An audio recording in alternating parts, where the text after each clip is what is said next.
Hi everyone, I'm Matt Parry and I'm a travel photographer based here in the UK. We are in my home city of Liverpool today and I'm here with Reflex Photo Video and Ilford Photo, and today we're going to be shooting some film, specifically some black and white film. Once we've shot this, we're going to go back home and we're going to show you how to develop it as well. It's all straightforward, all the kit and everything else that you need to do so. So today I'm going to be shooting some Ilford HP5 Plus, and the reason being that on a day like this where it's quite grey, overcast and raining, this is actually very versatile and forgiving, so I can push this if I want to. I also do 11 black and white films, and they range from ISO 50 all the way up to ISO 3200. Now, if you think of this in a digital context, your ISO is fixed when you shoot film, and then that way your only variables you're controlling are your shutter speed and your aperture. So selecting the film at the start and selecting your ISO with that is key. Now, this is an ISO 400 film, so what is called the box speed is ISO 400. You can change the rating of that, but when you do so, you have to shoot the whole film at that ISO setting. So for example, if I shoot this at 800, I am pushing it. I will then have to shoot the whole roll at 800 and change my development time for that setting. Today I'm going to stick with 400. There is enough light around, even though it's a bit grey and overcast, and we'll see what sort of shots we can get. Now, if you are new to film photography, the key thing that you've got to start with is the camera and what film it takes. There are typically 3 different formats of film. You start with 35mm film, which is the cassettes that most people will know and recognise. Then you've got 120 film, which is also known as medium format. And beyond that, then you're stepping up to sheet film, which you need a large format camera. Today I'm going to be shooting 35mm, and we're going to start from there and see where we go. I do have a medium format camera with me, so if time permits, I might jump onto this as well.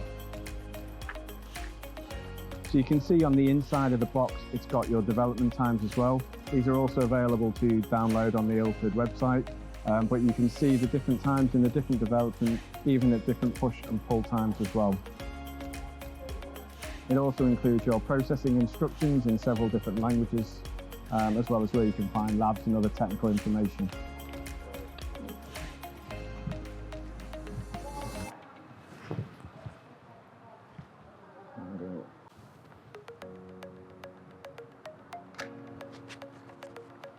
Right, and we're good to go.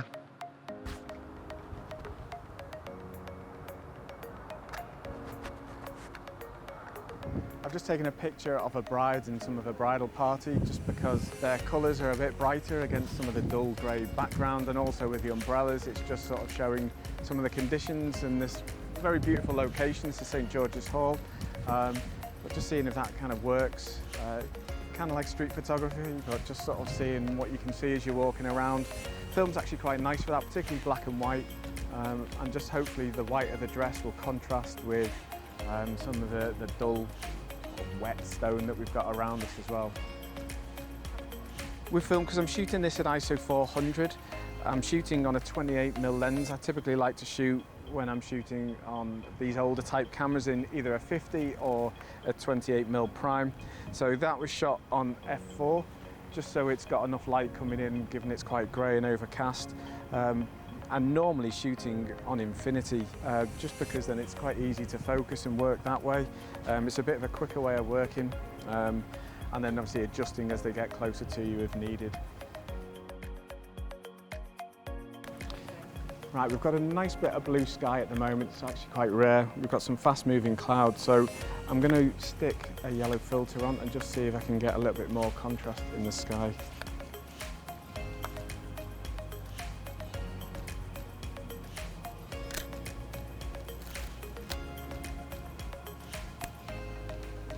So different film cameras work in different ways. So some of them are aperture priority and some of them are shutter priority. So it's always worth getting familiar with the camera that you're using. So the aperture is typically set on these older cameras on the lenses, but then what you can see inside is an indicator, and that will tell you whether your exposure is accurate or not. So make sure that depending on the ISO and the aperture that you're using, that the shutter speed is accurate for what you need it to be. If your camera's meter is not great, then you can always use an external light meter as well. So you get spot and reflective light meters, and they'll give you a better reading than often the camera will give you. Whenever you pick up a new camera or a camera that's new to you, it's always worth putting a test roll through it. And that way you can check for light leaks within the camera, you can check the settings and become accustomed to it. before you go out and shoot a roll that actually has images that are meaningful to you. While we've still got some blue sky and a little bit of cloud, I'm actually going to switch over to an orange filter. Now the difference between orange and yellow is that orange will provide even more contrast in the sky than a yellow one will. And then you can step up to a red and that will provide greater contrast still. So what that effectively will do will turn a blue sky darker. And that way when the white clouds, they'll stand out a little bit more against the sky. So there's an interesting statue here. So what I'm going to try and do while we've got a bit of blue sky and some white cloud, I've switched to an orange filter. And I'm just going to try and get some of the cloud that's moving into the shot using a wide angle lens, just so I can get a bit of pop in the sky as well. The statue itself is providing quite a nice bit of interest against the sort of office buildings behind. And hopefully then with a cloud, we've just got a little bit more interest in the sky as well.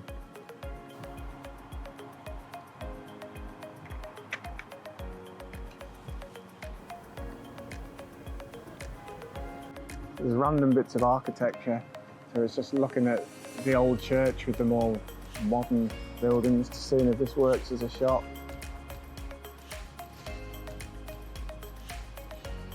Oh, actually got some quite nice light down there now.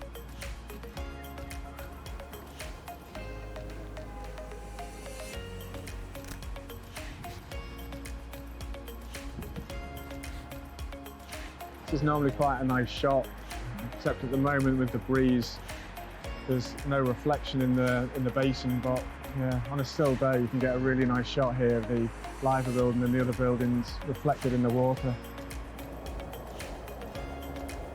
The light's nice, it's hitting us quite nicely.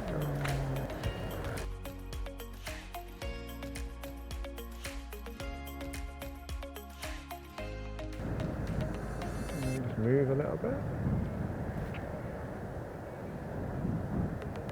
Oh, and then a car comes. Come on.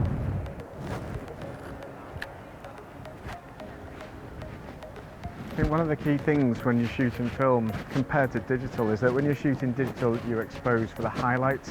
With film, you're exposed for the shadows, and that way you're retaining the detail. And normally with film, particularly black and white films, something like HP5, it's got quite a lot of dynamic range built into it as well. So there's a lot of things you can recover, both in scans, but also in the darkroom.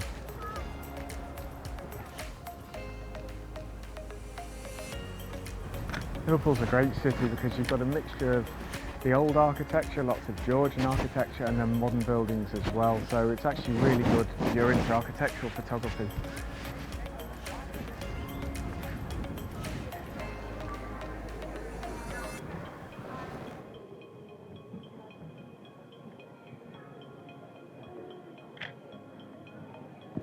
So this window here gives a great view from the Liverpool Museum over the Three Graces, so the Liver building and the other two Graces as well.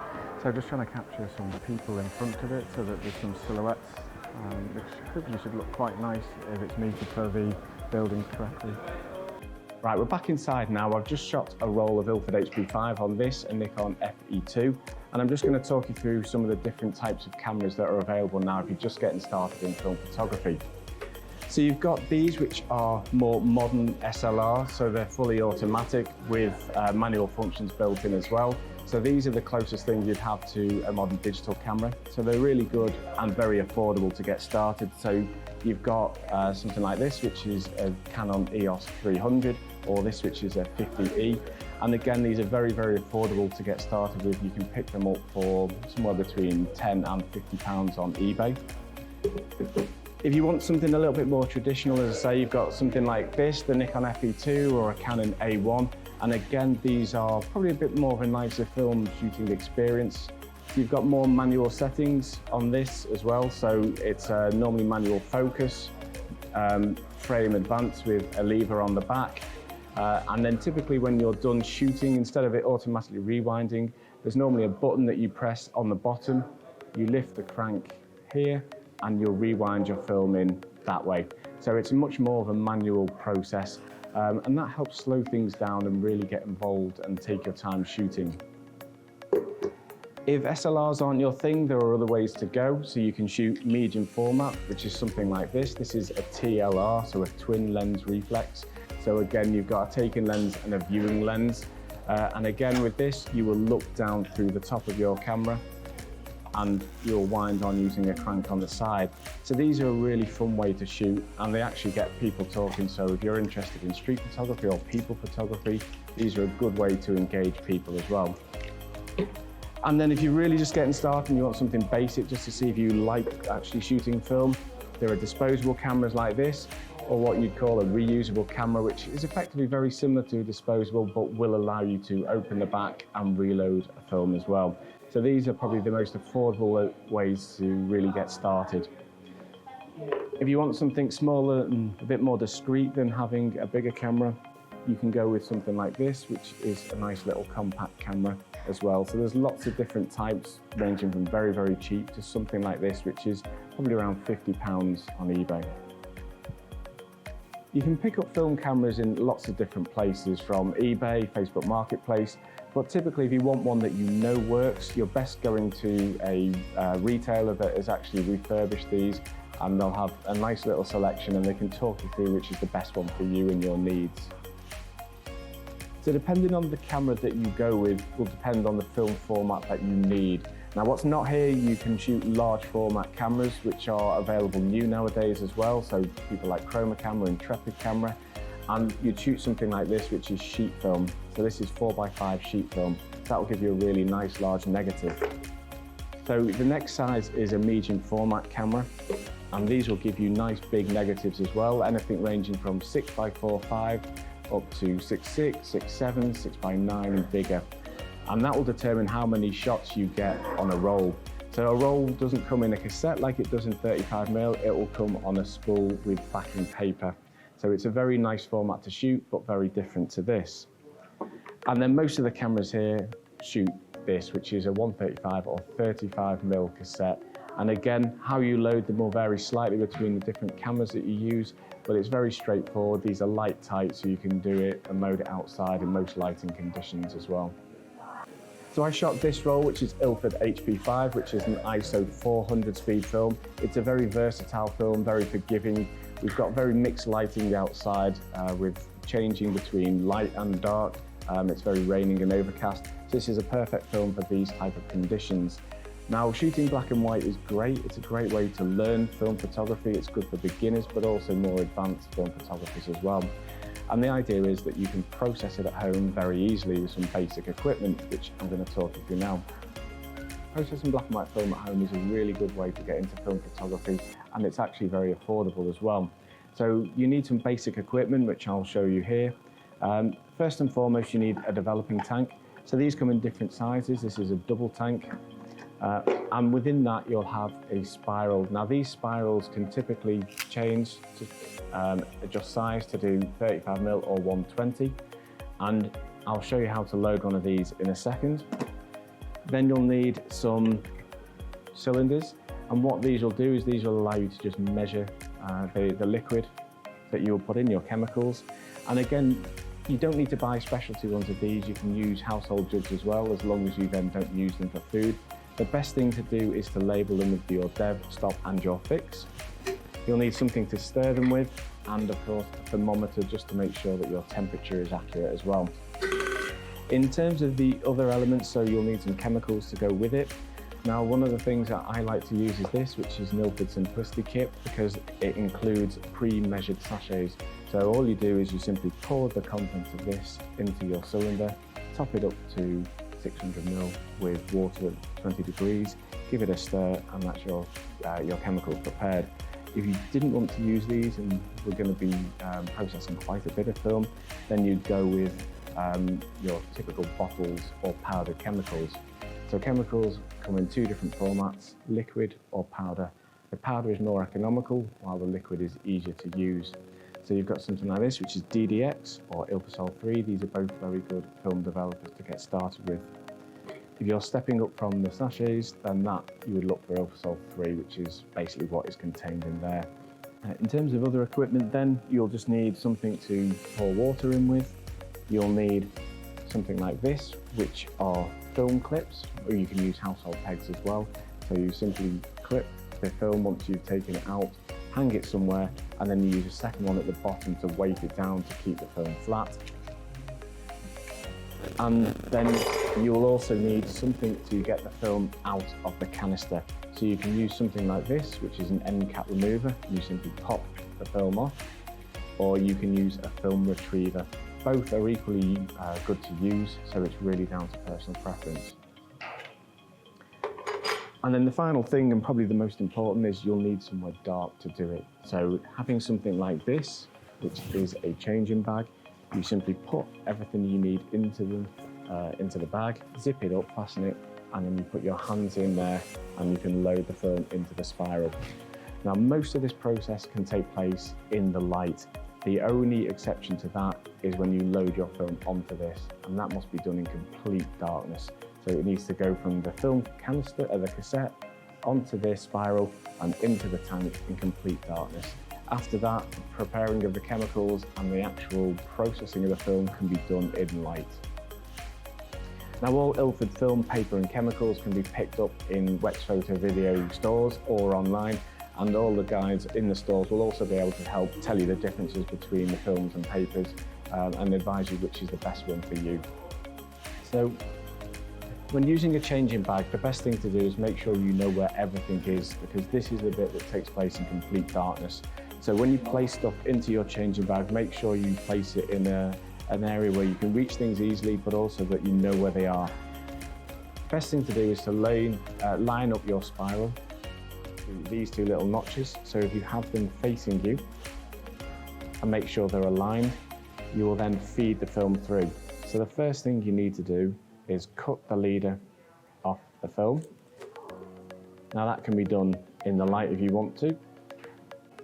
An easiest tip to do if you're only using one film is to pull a short length of it past the two little ball bearings in there, and once you place that into your bag, you've already done the hard part, which is actually getting it through these two notches. Now, I would always recommend before you ever load a spiral to practice first. So get an old roll of film that you're not worried about, it doesn't have any images on, and practice that way. Because effectively what you need to do is you'll pull a length out, keeping the two things aligned. You hold one still and rotate the other one. And it's that straightforward. So I would always suggest doing it with a dummy roll of film first. Make sure that you're doing it in the light with your eyes open to practice. And then the second time, roll it back in. Do it with your eyes closed, so you're emulating it being in the darkness. And only once you've done it a few times and you're comfortable with how it works and the process, would you actually do it with your real film. And once the film gets to the end and there's no more to give, again in the dark, you will take your scissors and you will, so a couple more twists so that the film is past the notches. You will take the cap,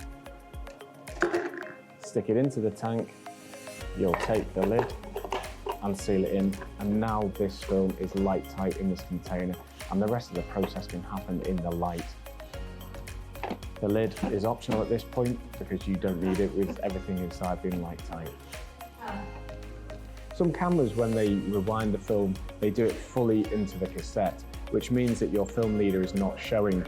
Now, to access that, you can use two different options. You can use a film retriever, which will enable you to pull the leader out, or when you're in the changing bag, you can use an end cap remover. And all that will do, you simply pop the lid off this, and then you can pull the film out that way. So both are equally easy and good options to use. Now remember, if you're doing it with this, it needs to be in complete darkness in the changing bag. We're going to load everything now into the tank. So what I'm going to do is I've got my black bag and I'm going to place everything where I can access it within the bag. So I have my developing tank, I've got some scissors, I've got my end cap remover, which will enable me to pop the lid off. And that's basically everything that you need. So place it all where you can access it easily, because once your hand's in and you've taken the lid off the cassette, you have to go through and load that, otherwise any exposure to light and your film will be ruined. And then we're going in.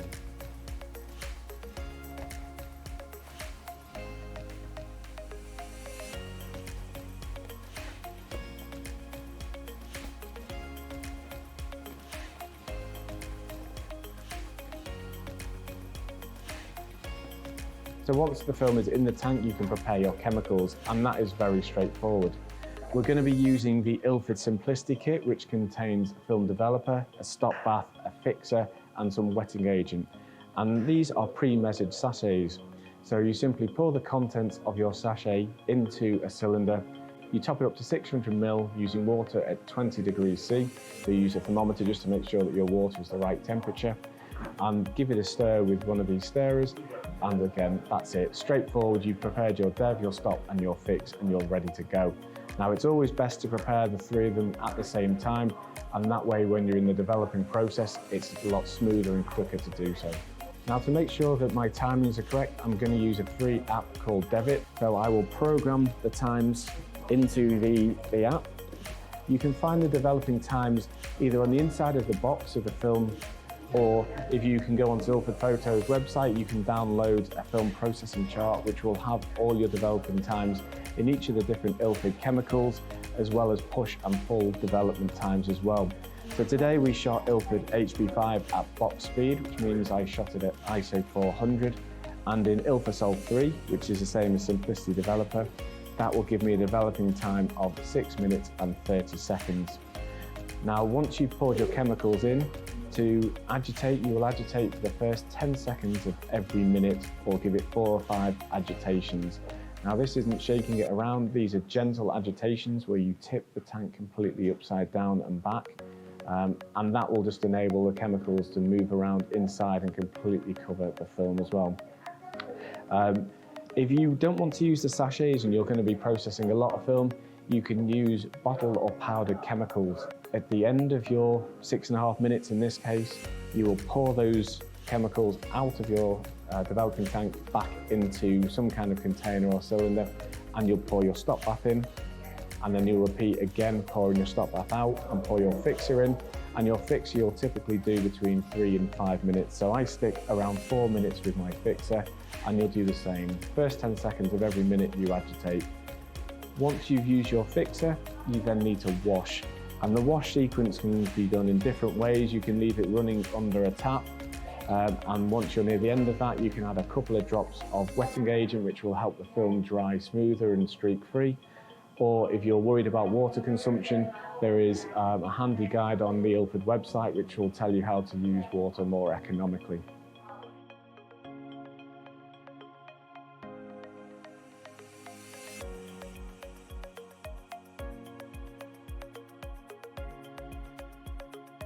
Now, it's important when using film developing chemicals that you don't cross-contaminate. So we always stick to the right order. So you always have to use your developer first, then your stop bath, then your fixer.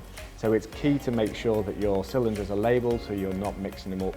It's easy to mix your fixer and your developer because they're a very similar colour. In terms of the Simplicity sachets, you'll notice on the outside it's got colour coordinated, but your developer is red, your stop bath is blue, your fixer comes in the green sachet, and then the wetting agent will be in the purple one. Now again, you only need that as part of the wash cycle, but again, the 3 key ones, red for developer, blue for stop bath, and green for your fixer. If you get these in the wrong order and use your fixer first, you will ruin your film. So it's key to make sure that the developer is first, your stop bath will stop that development process, and then your fixer effectively fixes the whole thing and stops it developing anymore. Once you've used your chemicals, you need to think about how you're going to dispose them. So with your developer and your fixer, these are already diluted, but you can heavily dilute them and actually dispose of them quite simply that way. With your fixer, because that contains the used silver content from your film, it is always best to dispose of that properly and not down your sink or toilet. So what I typically will do is I'll fill an old paint canister with the used fixer that I've got, and once that's full, I will take that to the skip or the local tip, and you'll dispose of it where the paint will typically go as well. So you'll take that to the used paint area. If in any doubt, speak to your local council or authority and they should be able to advise you how best to dispose of chemicals in your area.